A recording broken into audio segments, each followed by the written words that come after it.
Why hello all of you beautiful people out there and my loyal minions. It's your Hypnogod, Mastermind, whatever the hell you want to call me. Fred Lee here, and we are at an undisclosed location, an animal sanctuary, if you will.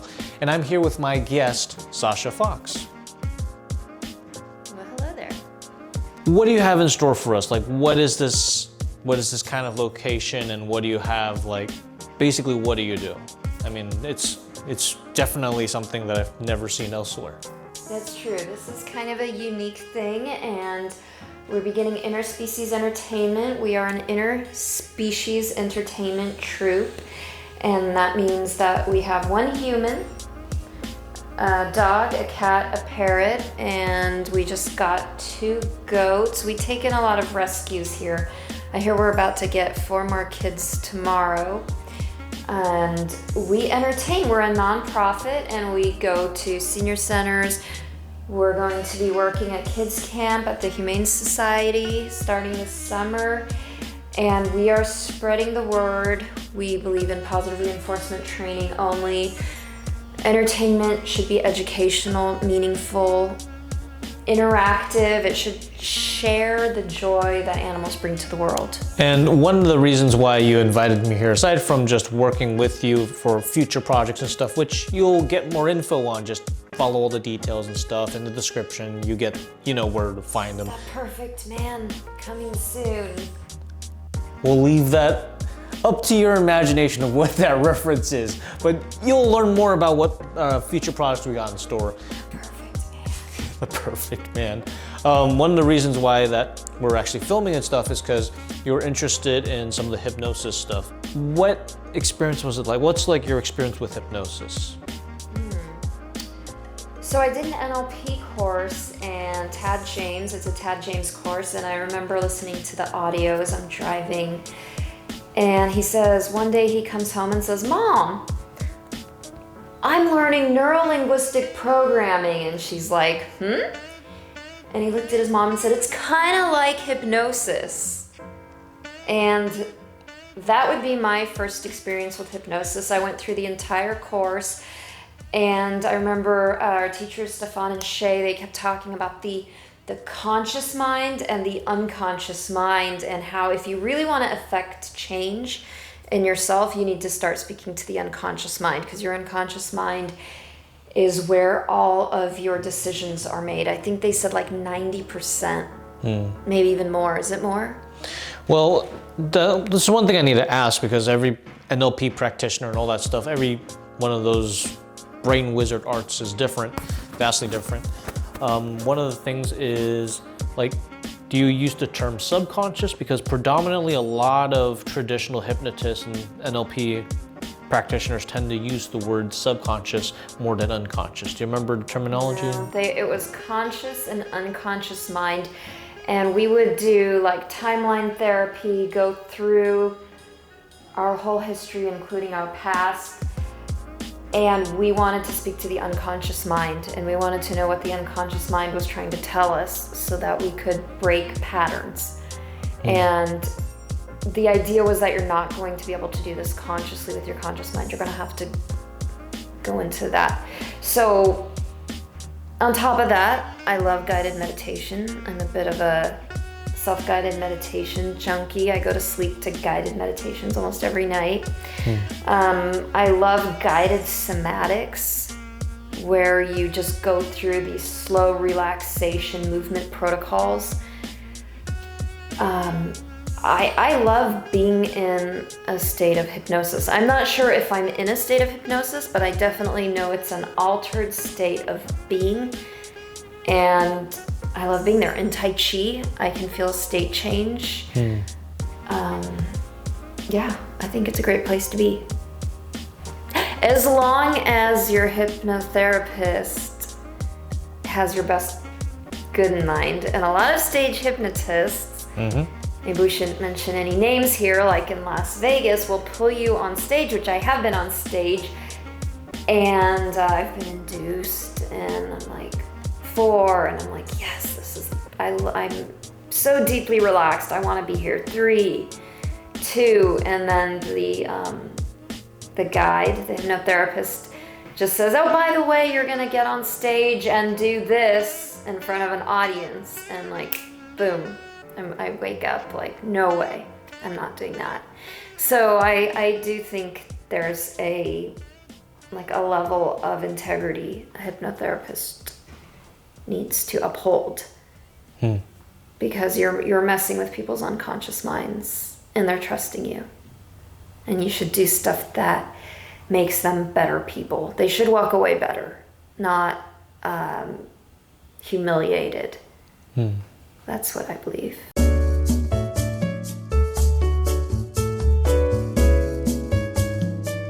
Kind of talk to us about your whole hypnosis experience that we just did outside. Like what kind of went on with your head? Because there are certain moments, because we had you kind of review the tape afterwards, just to kind of see if there was something that you didn't experience in the moment or weren't aware of. Like, can you talk about that?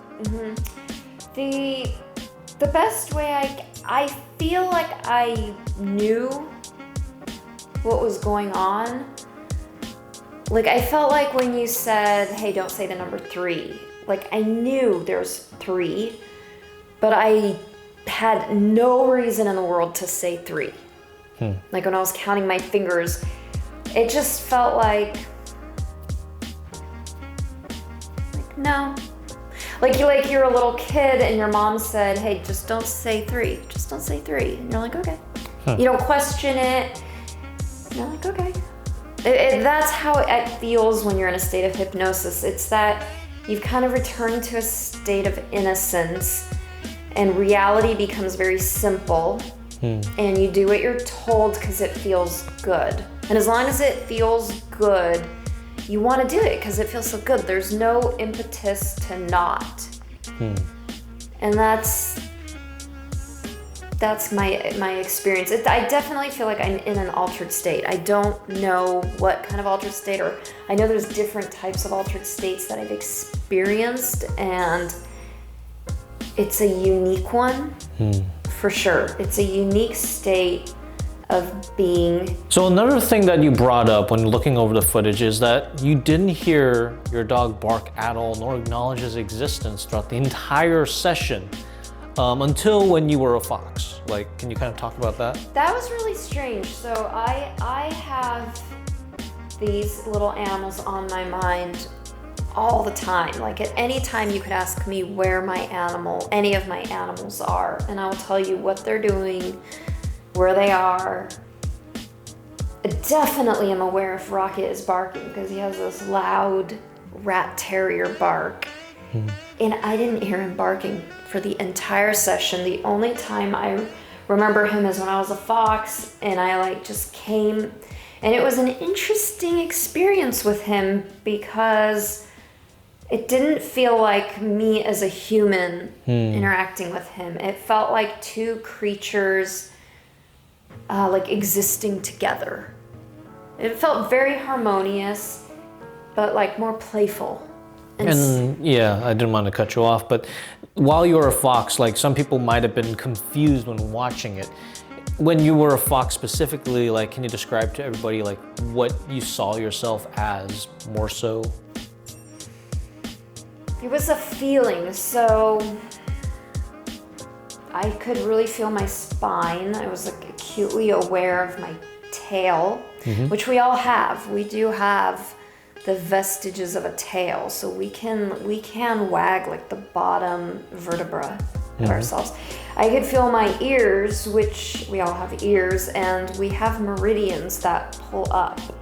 And in a lot of martial arts, it's like you want to feel your ears. This is something my martial arts teacher would always say, feel your ears pull up. And I felt those aspects of my body a lot more than my legs or arms, and I just was it felt like the world slowed down and I could smell the trees, the wind. I started to become really aware that on that one side of the shelter it was kind of windy, and it just it kept wanting to go to the other side. And Rocket was going to the other side, and it felt like the place to be. And I know from watching animals, there just seems to be a place to be. like any of you who have animals or watch wild animals grazing, and like when they want to go somewhere, like they go there. And we're like, why? Like, why are you going in? Like, come here, why? But there's some, like, it's like fish in a stream, like there's a place to go and you want to be there. I don't know if it's because like the wind, or like maybe it was warmer, or like maybe it smelled better in that area, but I definitely dropped into that state, which I haven't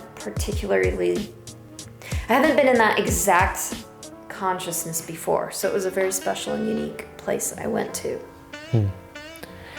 So that's the thing about hypnosis. It's like, some people can describe it as like an out-of-body experience almost. It's like you're aware of what's going on, but you're like, I don't know, I never knew I could do this, or I never knew I could experience this type of deal. Is that kind of what you overall kind of felt? Yeah. I mean, and that was partly why I want to do this, is because there's certain experiences I want to have, and they're hard to have in your everyday awareness because you have all these like, I gotta do my work, I gotta pay the bills, where's Rocket, where's my bird, how's everybody doing, and you have all these thoughts constantly bombarding you, taking you away from maybe the original reason why you decided to do what you did in the first place, which for me is to have these incredible experiences of being and feeling closer to nature. That's why I'm doing Interspecies Entertainment, is because I want to take myself out of such a homocentric, bipedal, like, okay, write this, stand in front of a computer, type, and I wanted to go blend more with the natural state of being. And sometimes you go to like a yoga class and you're still in your head. You're in your head, or you go out to a retreat and the whole time you're like on your phone, like checking emails. And in a state of hypnosis, all of that disappears. It's like being it's like a free, it's like, I imagine why people turn to drugs and alcohol, except it's free. You're not taxing your kidneys, you're not taxing your body, you're having, I kind of feel like it was a free experience with no come down, no hangover, no bad mistakes. Right. And it's like, oh, this is great. And yeah, I mean, This you is know, great. the similar, I got the same analogy from all sorts of different testimonials that I got when I hypnotized people. And they're like, oh, basically it's like being on drugs minus the side effects. The only side effects are the good ones, where you feel good, awesome, and you felt all that stuff, yeah? I felt amazing. I even said, like, let's do it again, because I feel great. I was relaxed. I came out of it. I have those experiences with me. I still remember that feeling, and I could use it in the future. I could probably access that moment. I like the video because I've never seen myself in that exact, like, being a fox. It's something I've always kind of played with because I'm Sasha Fox. I work with animals, and I didn't know how to do that, and I don't want to fake it. Yeah. And I saw myself like poised, and I was like, wow, that's very fox-like. So basically you saw yourself doing something you never even could have fathomed until seeing that piece of evidence there. Yeah, because I never practiced that move. That's not something I consciously said one day, like, okay, if I was a fox, what would my poise be? And I looked at the poise in my feet. It was almost like I was on the pads, and even my hands were like this. And that's not a position I've ever been in. I've never seen myself in that position. And it's safe to say, because everyone out there is always dying to ask this specific question, and I've answered it numerous times via testimonials and everything else. There was no playing along whatsoever. This was something that you genuinely felt happen, kind of deal. It just kind of did what it was, right? I don't play along. I don't like disingenuous experiences. I mean, I came for a real experience, so if I'm not having it, then I would just stand there. I want to be genuine. I have nothing to prove. I had nothing to prove out there. I was just going for an experience. Alrighty. That pretty much sums up all the additional questions, and please do your pitch. Like, where can they find your stuff? Okay, so we are on YouTube, Instagram, Facebook, Twitter, Interspecies Entertainment, Sasha Fox. We're unveiling a interspecies tale. We've just begun, so it's only about 6 panels. Each panel is a panel in a comic book. So you have to start at the very first post and keep going. And we should be putting out new material pretty soon. Each post takes forever to plan, to train the animal to do it, to train me to do it, and then to film it, edit it. So we put a lot into it. Watch it, love it, leave comments. You guys get to tell the story too. Like right now we have Gizmo and she's traveling, and the question is, should she go north or south? So write your comments, because you get to decide where Gizmo goes next. It's not just our story, it's an interspecies tale. All right, y'all know where to find her, and we magically made a puppy appear thanks to the power of editing. Damn. Yeah, so make sure you smash that like button, share this video, subscribe to the channel, double, triple check. Make sure that you double, triple check that you're still subscribed, because YouTube likes to throw your subscription out the door and it screws everybody over. So be a trooper, be an awesome loyal minion. You guys see more adorable little animals like Rocket here, who's a good puppy. He looks tired. And check out Sasha's information as well. There should be more cool stuff planned. Working on future projects. Check out my social media. Check out hers. You should be seeing more stuff combined. Imagine just the stuff that I do and the stuff that she does combined into a show. Mayhaps, perhaps. Keep an eye out. Anyway, say goodbye to all the viewers. Why are we still here? Just to suffer? And I'll see you guys in the next video.